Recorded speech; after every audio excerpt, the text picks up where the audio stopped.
بینندگان عزیز، السلام علیکم و رحمت الله و برکاته. خوشحال هستیم که با تقدیم نمودن یکی دیگر از برنامه‌های سیاست اسلامی در خدمت شما قرار داریم. از این که تمام امورات ما در جامعه اسلامی به توحید و یگانگی الله جل جلاله استوار است، بنابراین سیاست اسلامی نیز از توحید و یگانگی الله جل جلاله منشأ میگیرد، زیرا تمام امورات را که در قرآن کریم و احادیث رسول الله صلی الله علیه و سلم برای ما بیان گردیده است، منشأ و مأخذش توحید الله جل جلاله است. بنابراین یکی از حکمت‌های دیگر و یکی از منفعت‌های دیگری سیاست اسلامی توحید و وحدانیت الله جل جلاله است که از جناب استاد با نخستین سوال خود میپرسیم که راجع به این که سیاست اسلامی با توحید الله جل جلاله چه ارتباطی داره. بسم الله الرحمن الرحیم. الحمد لله و الصلاة والسلام علی رسول الله صلی الله علیه و سلم و اشهد ان لا اله الا الله و اشهد ان محمدا عبده و رسوله. اما بعد، طبعا یکی از حکمت‌های دانستن نظام سیاسی اسلام ارتباط نظام سیاسی اسلام به توحید می باشه، به خاطر از اینکه خود سیاست و قانون ارتباط مستقیم با عقیده مسلمان داره. وقتی مسلمان کلمه میخونه که لا اله الا الله، یعنی کلمه اله یا رب یا خالق، این از دیدگاه اسلام و فهم درست اسلام به این معنا هست که اله یا رب یا خالق کسی است که او دو صلاحیت داره: ذاتش عبادت میشه و قانون از او تطبیق و اطاعت میشه. اینال در یک حدیث شریف وقتی که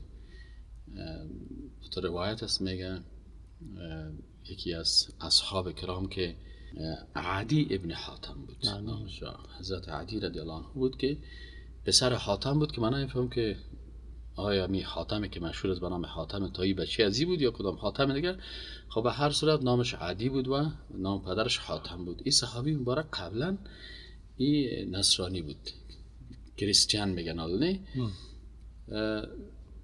رسول اکرم صلی الله علیه و سلم امی آیت شریف تلاوت کرد که اتخذوا احبارهم و رهبانهم اربابا من دون الله. وقتی که آیت شریف رسول اکرم صلی الله علیه و سلم تلاوت کرد، حاتم طایی وقتی که آیت خواند که در آیت شریف میگه که نصرانی ها، درباره مشخصا درباره نصرانی ها است که اینا علما و راهبای خودن ارباب ساختن، اتخذوا گرفتن احبارهم، احبار جمع حبر است یعنی علمای خودن، و رهبانهم و راهبای خودن ارباب من دون الله، اینا رو چی ساختن؟ ارباب ساختن. و ارباب جمع رب است، یعنی در آیت شریف معناش این میشه که نصرانی ها علما و امو راهبای یا متصوفین خودن چی ساختن؟ خدایان ساختن. امی عدی ابن حاتم وقتی این آیت شریف خوان از رسول اکرم صلی الله علیه و سلم با تعجب پرسان کرد، یا گفت که یا رسول الله، ما علمای خدا و راهبای خدا پرستش نمیکردیم. فهم حاتم عدی ابن حاتم ای بود که رب یا خالق یا خدا میگیم یا اله کسی است که بر از او رکوع میشه، بر از او سجده میشه، بر از او نظر میشه، یعنی عبادت ها بر از او انجام داده میشه. حضرت رسول اکرم صلی الله علیه و سلم خاص بر از او بفهمانه که نخیر، تنها رب از دیدگاه اسلام اینه است که تو یک کسی را رکوع و سجده بکنی، بلکه رب کسی است که هم ذاتش عبادت میشه و هم قانونش تطبیق میشه. پس اگر یک کسی بر یک مخلوق صلاحیت میده که تو برام قانون بساز، تو برام حلال تعیین کو، تو برام حرام تعیین کو، تو برام خوب تعیین کو، تو برام زشت تعیین کو، پس در حقیقت این مخلوق خدای خود ساختن. باز رسول اکرم صلی الله علیه و سلم از عدی ابن حاتم پرسان کرد که آیا وقتی که علمای شما و راهبای شما حلال الله را حرام می ساختن، شما از اونها اطاعت میکردین؟ گفت بله. گفت از حرامش که اگر حرام الله را اینا حلال می ساختن، شما از اونها اطاعت میکردین؟ گفت بله، این کارا میکردیم. پس گفت این معنای رب است. یعنی رسول اکرم صلی الله علیه و سلم برای ما اتو درس میده که شما امت اسلام باید اسلام درست بفهمین و پیروی از خالق باید درست بفهمین که عبادت خالق تنها توحید الوهیت این است که تو الله را عبادت بکنی، بلکه توحید الوهیت دو بخش اساسی داره. یک بخشش عبادت هاست که رکوع و سجده و قیام و قعده و عبادت های قلبی و زبانی و مالی و بدنی هست. یک بخش اساسی دیگه از او مربوط به قانون و سیاست میشه. از این خاطر در حدیث شریف چی میگه که کانت بنو اسرائیل تسوسهم الانبیاء. بنی اسرائیل کی در رأس سیاستشان قرار داشت؟ انبیاء علیهم السلام. چرا؟ به خاطر قانون الله را کی تطبیق میکنن؟ انبیاء تطبیق میکنن برای مردم.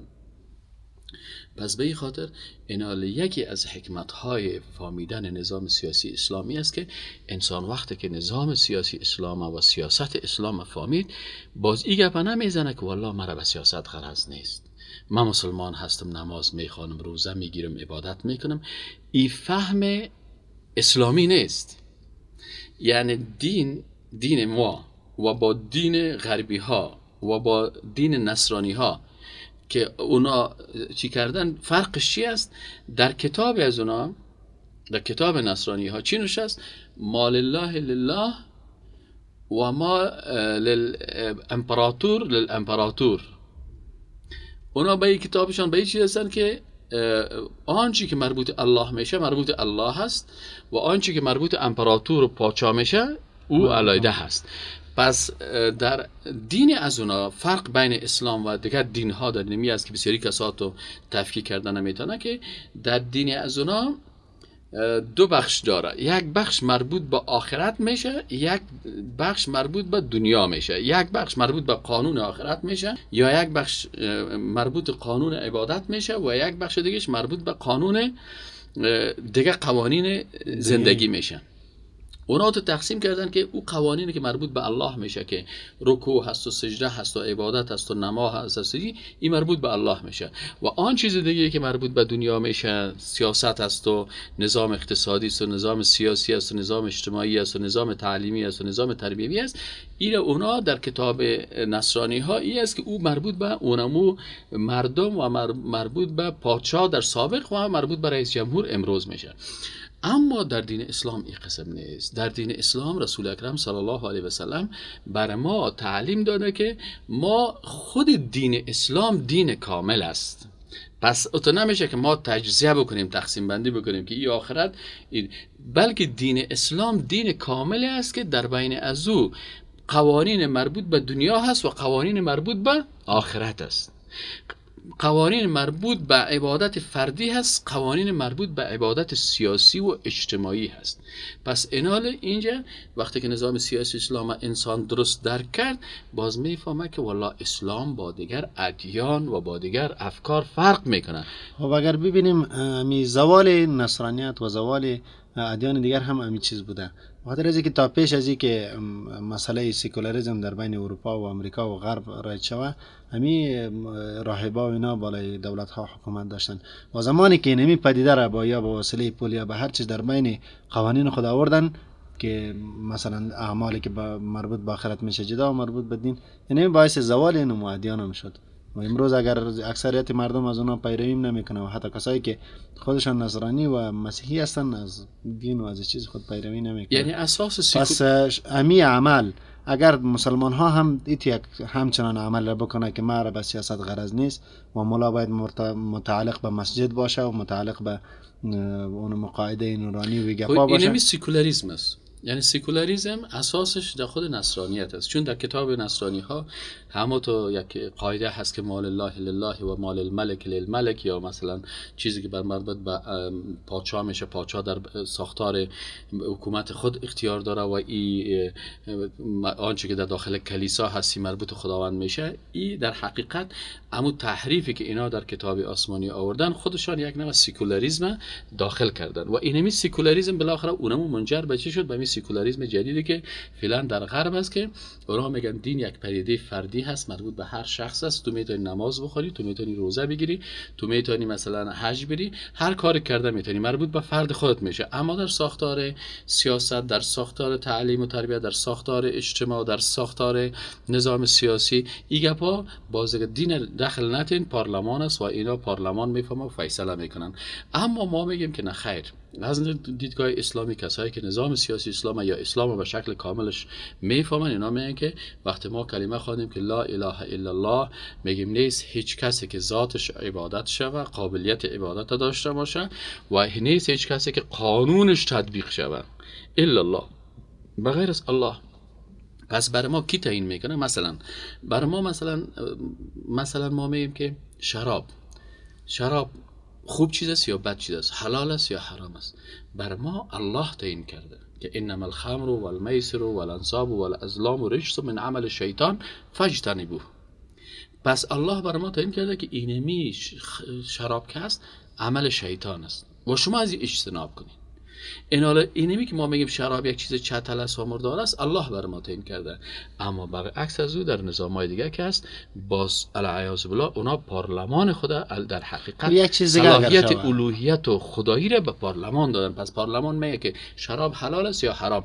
اگر پارلمان گفت که شراب حلال است، خوب است، اون خلاص به اون کشور خورده میشه. اگر پارلمان گفت که نه درست نیست، پس او را منجر میکنن بر زیبایی. و یک چیز دیگر اونا شاید به خاطر ازی در نظر بگیره، میگه که در کشورها مردم های ادیان متفاوت زندگی میکنه که در بعضی ادیان شراب خوردن و مثلا رواج است و در مثلا در اسلام ممنوع است.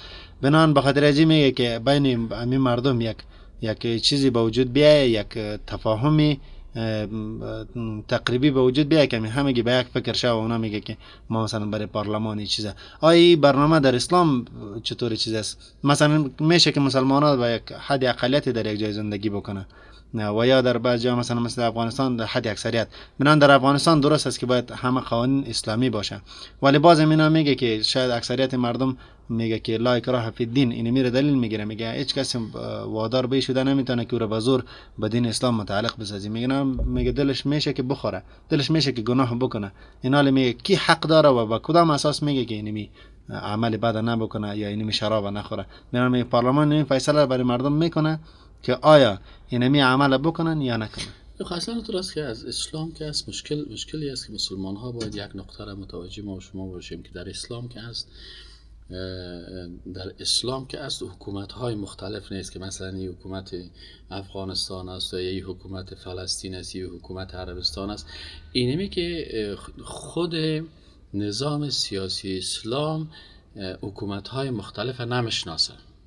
پس در اسلام که هست یکی دار اسلام است که تمام اینمی مسلمان ها که هست تحت یک بیرق می باشند و او بیرق لا اله الا الله هست و تحت اونم یک بیرق اسلام هستند که یک خلیفه مسلمان ها هست و دیگرها تمام مسلمان ها که هست اونم هست. از این خاطر اونجا باز مسئله اقلیت و اکثریت مطرح نمیشه، چون مسلمان ها هستن و در اونجا باز در زیر بیرق اسلام اگر باز یهودی زندگی. خب میگه احکام متغیر و ثابت آل زمان میگه نمیتونه یک حالت شما ما اجازه میدین مثلا سعی کنیم ما وقتی که نظام سیاسی اسلام ازش بحث میکنیم باید خود نظام سیاسی اسلام رو بفهمیم. نظام سیاسی اسلام چی است که در سیاست اسلامی است که تمام مسلمان ها که مثلا عمل عربستان وطن ما و توس، فلسطین وطن ما و تو است، کلش مثل که در زمان عمر رضی الله تعالی عنه بود، مثل که در زمان عثمان، در زمان حضرت علی، مثلا خلفا تا وقت در خلافت اسلامی یک خلیفه مسلمانی بود و دیگه تمامش که بودن یا مربوط به ولایت های زومی شدن. متوجه شدین؟ پس اینا در نظام اسلام وقتی که این نظام اسلام ساخته شد این دار اسلام میگه. در مقابل ازی دار دیگه وجود داره که او دار چی است؟ دار غیر اسلام است، غیر مسلمان است، که دار کفر است که شاید بعضیشان مثلا مسالمت روابط کشور اسلامی چه قسم داره بازور انسان میشه سرش بحث بکنه. حالا آمدیم در دار اسلام. در دار اسلام اینه میشه قانون کی تطبیق میشه در دار اسلام؟ اینه میشه مسلمان ها قانون کی تطبیق میکنن؟ قانون الله را تطبیق میکنن. پس ما از نگاه عقیده نمیتونیم که به پارلمان صلاحیت بدیم که برای ما بگه که شراب حلال است یا حرام، یا بخو یا نخو. اما باز در دار اسلام چی قانون است که مثلا ما شما مسلمان ها در اونجا زندگی میکنیم، قانون قرآن تطبیق میشه، شراب ممنوع هست، لکن کسایی که مسلمان نیستن او رو به اساس این قوانین اسلامی باز کت از اونا برخورد میشه. مثلا آیا یک نصرانی در زیر چتر دولت اسلام میتونه که از شراب استفاده بکنه؟ در کتاب‌های فقهی احکام مفصلا بیان شده که باز بر از او چقدر صلاحیت ها داره. مثلا گوشت خوک، یک مسلمان نمیتونه گوشت خوک مثلا تجارت بکنه یا بخره یا بفروشه. آیا مثلا یک غیر مسلمانی که در دین از او مثلا می اجازه هست، او میتونه در زیر چوکات اسلام باز اونجا طبعا در نظام اسلام باز برای غیر مسلمان ها قوانینی هست که اونا مثلا مسلمان مکلفیت به زکات داره، اما یک نصرانی در زیر بیرق اسلام زندگی میکنه، او با زکات نیست. زکات یک عبادت است، پس از او زکات گرفته نمیشه. یا مثلا او میتونه که مثلا در زیر بیرق اسلام از گوشت خوک بر استفاده بکنه. این حال این بازی مانا را نمیته که ما به خاطر از اون نصرانی صلاحیت قانونی که مربوط به الله میشه و جز عقیده ماست این ما به پارلمان بدیم. سخن را که شما گفتین جناب استاد و تفصیل که شما دادین در صورتی بود که خلافت اسلامی موجود بود و یا خلافت اسلامی موجود می بود، ولی حالا اینمی خلافت ها و اینمی امت به ملت تقسیم شد و خلافت به حکومت ها تبدیل شد. بنابراین در این عصر و در این زمان و در این عصر چی باید کرد؟ یعنی منظور اگر شما میخواین که یعنی امارت ها و چیزها میتونه یعنی اگر شما میخواین که نظام اسلام بسازین و بیرق اسلام بلند شود، اینمی نقشه‌ای که انگلیس برای مسلمان ها تعیین کرده، اینمی نقشه ها باید برداشته شود. به خاطر چی؟ به خاطر از اینکه مثلا امروز اگر شما در افغانستان یک حکومت اسلامی بسازین، قطع پاکستان مثلا شما در مشکل هستین. پس پیش از اینکه تو مشکلت که یک کشور غیر اسلامی باشه، مشکلت که خود کشور اسلامی هست. اگر این نقشه انگلیس از بین برداشته شود و مثلا مسلمان عربستان و مسلمان پاکستان و مسلمان ازبکستان و مسلمان تاجیکستان، این کل مسلمان ها با هم متحد شوند مثل که اتحادیه اروپا هست و قبل از اتحادیه اروپا و قبل از ایالات متحده آمریکا و قبل از اتحاد شوروی، مسلمان ها چیز اتحاد وحدتی داشتن به نام خلافت اسلامی. این حال اگر دوباره مسلمان ها اونم اتحاد نداشته باشه و مثلا یک خاک مسلمان ها با صدها پارچه و تکه تکه شوه، هیچ وقت ما منتظر نباشیم که یا ما میتونیم قانون اسلام تطبیق بکنیم و یا ما میتونیم که نظام اسلامی بسازیم. پس در فعلا وقت از این دولت ها و از این حکومت هایی که بسازیم و یا ساخته بتانیم، هیچ توقعی ولو که تطبیق نظام اسلامی را نمیتونن. به خاطر چی نمیتونن؟ به خاطر از اینکه اول اگر مثلا یک کشوری از کشورها بخیزه و بگه من میخوایم نظام اسلامی بسازم، این اونمو دشمنای اسلام چون وا مثلا اتحاد دارن، قوت‌هایشان زیاد است، امکاناتشان زیاد است، اگر مسلمان‌ها مثلا در یک منطقه مثلا فلسطینی‌ها بخواین که حکومت اسلامی بسازن، اینمی فلسطینی را توسط مصری میزنن، از بین میبرن. اینمی فلسطین حکومت اسلامی شد توسط سوریه میبره از بین، توسط دیگه کشورها از بین میبریشه. اینال اما اگر افغانستان بسازه، اینمی افغانستان توسط دیگه کشورهایی که به نام اسلامی هستن چیست؟ به این خاطر اما اگر مسلمان ها واقعا میخواین که مطابق نقشه رسول اکرم صلی الله علیه و سلم و نقشه صحابه کرام نظام بسازن، پس یا مکلفیت دارن که نظام بسازن که مسلمان ها را قناعت بدن که برادر عزیز، ضرور نیست که من مسلمان هستم اینجا یک قسم اسلام تطبیق میکنم و اونجا مسلمان ها دیگه قسم اسلام تطبیق میکنن، او مطابق مزاج خود جور میکنن، من مطابق مزاج خود جور میکنم. دیگر روز این کشور اسلامی که نامش اسلامی است، به همراه از کشور جمهوری اسلامی افغانستان نامش مانده میشه اونجا جمهوری اسلامی پاکستان، باز این جمهوری اسلامی با او جمهوری می جنگه، پس یا اسلامی نشد و مردم ها باز خنده میکنن که این عصبی چیه، پس خود مسلمان ها در بین هم میخورن. اما اگر مسلمان ها مثل دیگرها و مثل که در اول بودن، پس به نقشه رسول الله صلی الله علیه و آله میگردن. پس در چند جمله کوتاه به خاطر اما اذهانی که فعلا در این طور حالت تخریبی قرار داره، چند جمله کوتاه برشان یعنی چند جمله کوتاهی است که اگر کس میخواد که نظام اسلام تطبیق بکنه، نمیتونیم ما نظام اسلام مطابق مزاج خود تطبیق بکنیم. یعنی آخری این امت جور نمیشه مگر به شکلی که اول امت جور شد. اول امت چه قسم جور شد؟ که اینجا افغانستان بود، رهبر مردم افغانستان در کجا زندگی میکرد؟ در مدینه منوره. متوجه هستین؟ در مدینه منوره. اما ما مثلا افغانی که در افغانستان بودم، احساس نمیکردیم که مدینه منوره وطن دیگه کس است، چون مدینه منوره وطنم بود. فلسطین وطنم بود، افغانستان وطنم بود، کلی همین سرزمین اسلام دار اسلام کلش وطنم بود. از این خاطر پدر کلانه ما و شما مثلا سر شتر یا اسب سوار میشدن، از اینجا میرفتن 6 ماه راه میکردن تا به مدینه منوره میرسید، نه کس ویزا پرسانش میکرد، نه کس پاسپورت پرسان میکرد، به خاطر چی که کلش آنجا که دین ماست آنجا وطن ماست. اگر اینو تو پس به نقشه رسول الله صلی الله علیه و رجوع بکنیم و به نقشه که صحابه کرام کردن به او رجوع بکنیم، ما میتونیم نظام اسلام بسازیم. اگر باز به نقشه خود میخوایم که نظام اسلام بسازیم و هر دولت را یا هر چیزی که دیدیم برش نام اسلام بدیم، نامش اسلام بدیم. اگر ما میخوایم مطابق مزاج خود یا به تقسیم بندی که همین مسلمان ها را انگلیس ها تقسیم کردن که این تاجیکستان از تاجیکستان ها، تاجیک ها و ازبکستان از ازبک ها و این پشتونستان از پشتون ها و مردم به حساب قوم تقسیم کردن، اسلام جمع میکند. اسلام کلمه توحید چی است؟ به خاطر از کل مسلمان ها در یک صف قرار بگیرن.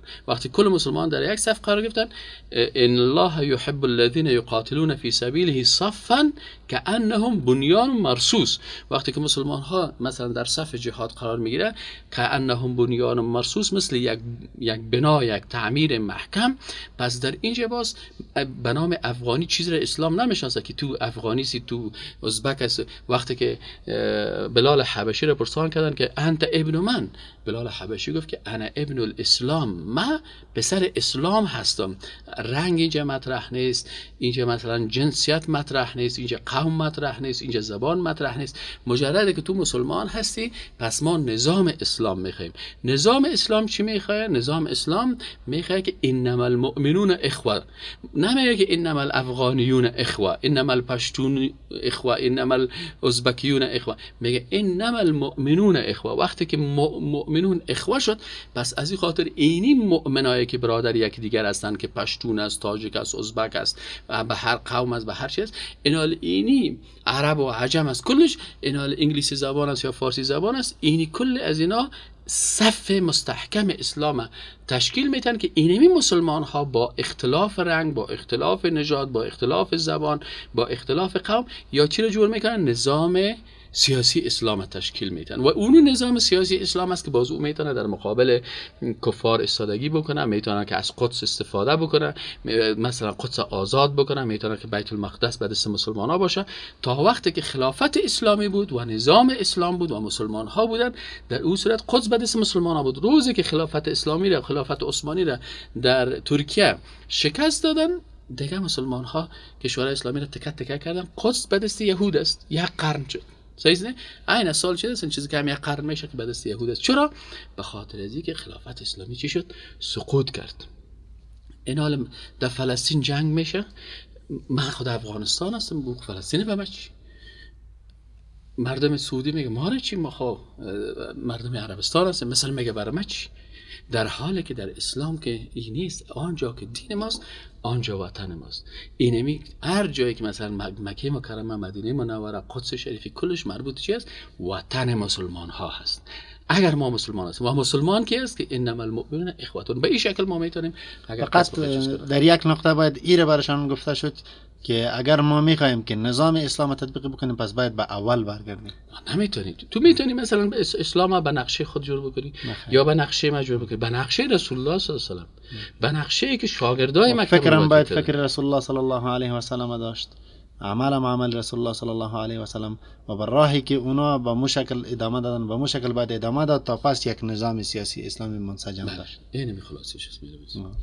و دیگه ای که سوال دیگه که دشمنای اسلام و دشمنای دین مبین اسلام اصطلاحات خیلی چیز را به کار میبرن و در جاهای دیگر مردم بسیار و کلمات خیلی بد فریب میتن، یا ایست که برای مردم متو رو ترسیم میکنه که خیلی خوشایند باشه، در حالی که او هم به عقیدهشان و هم به فکرشان و هم به افکار اونا تأثیر منفی داره. مثلا یکی از اونها سیکولاریسم است و امثال از این تو یک چیزای دیگر. راجع به این افکار و این اذهان و راه جلوگیری از این تو فریب ها چی است؟ خب اینجا یک نقطه رو باید اتو در نظر بگیریم که دشمن کار خدا میکنه، بدون شک. هر کس به نفع خود کار میکنه، مطابق سیاست خود کار میکنه و به خاطر ضعیف ساختن مسلمان ها کار میکنن.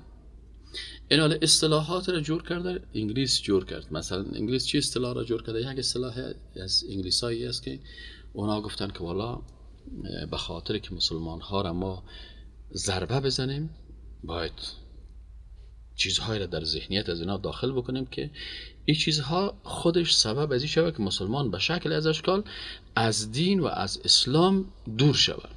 اصطلاح چی است؟ مثلا هر کسی که کلمه جهاد استعمال کرد، ای باید تروریست گفته شود و در قاموس خود اونا جای دادن تروریست. اگر مثلا در فلسطین مثلا حماس یا امثال از اینا دیگه مسلمان ها به هر شکل از اشکال میخیزن در مقابل حکومت اسرائیل جهاد میکنن، ای تنظیم یا ای گروپ یا ای گروه یا ای دسته یا همین جماعت یا همین 10 نفر جوان یا 20 نفر یا 100 نفر یا به نام چی یاد میشن؟ به نام تروریست یاد میشن. پس کلمه جهاد اینا خواستن به شکل از اشکال به نام تروریسم معرفی بکنن که هر کسی از جهاد گپ میزنه او در حقیقت یک تروریست است. و بسیاری از مسلمان هایی که ضعیف الایمان هستن، بیدین هستن و از دین نمیفهمن، به خاطر از میگه ما میخوایم وسطیت زندگی بکنیم. چی معنی وسطیت؟ ما نمیخوایم که تروریست باشیم، ما کلمه جهاد هیچ استعمال نمیکنیم. این ذهنیت و این کلمه را اینا از کجا پیدا کردن و چرا در بین مسلمان ها مروج ساختن؟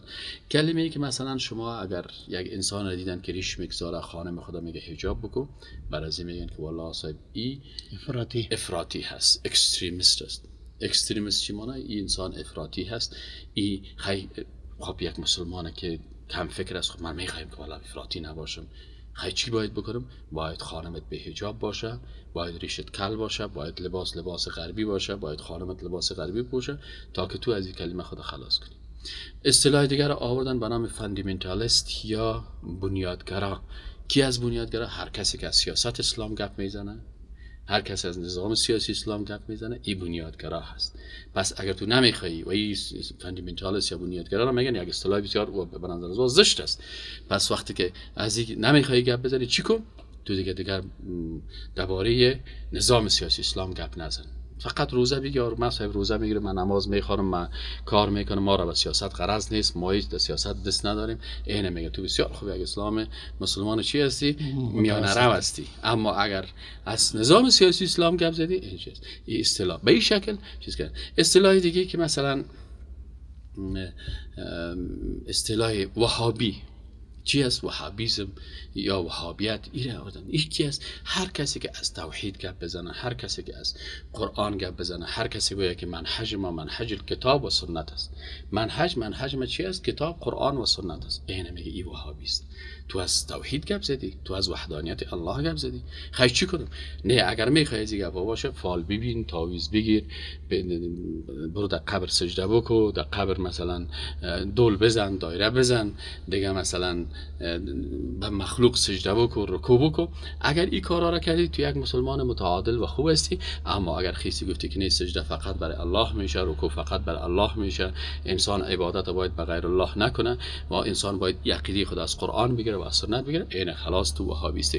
این حال بسیاری کسا را از توحید و از پیروی از سنت رسول اکرم صلی الله علیه و آله با چی کشیدن؟ با همین اصطلاح وهابیت. باز آوردن اصطلاحات دیگه، مثلا پلورالیسم است. پلورالیسم که مثلا در غرب است، این پلورالیسم به نام چیز کردن، گفتن این سه ما می‌خوایم که پلورالیسم باز پالوی از یک اصطلاح دیگر را داخل کردن که پلورالیسم دینی، پلورالیسم اسلامی، یعنی در اسلام هم این گپ است. پس مردم به شکل از اشکال ذهنیتش را دور میدن. یا مثلا دموکراسی، که در دموکراسی انسان میفهمه که در اسلام که از قانون سماوی هست، در دموکراسی چی است؟ در دموکراسی قانون زمینی هست. حالا پس خواستن که بین اردوی ازی بین مسلمانان فریب بدن به نام دموکراسی اسلامی. اینا لازم خاطر اگر کسی نظام سیاسی اسلام درست میفهمه، این اصطلاحات درست میفهمه، مفهومش درست میفهمه، استعمال عطا نمیکنه. مشهود مثلا برای یک مسلمان میگه که وهابی چی است؟ کافر است. خب وهابی کافر است؟ بله. کیس وهابی؟ میگه والا وهابی اینی.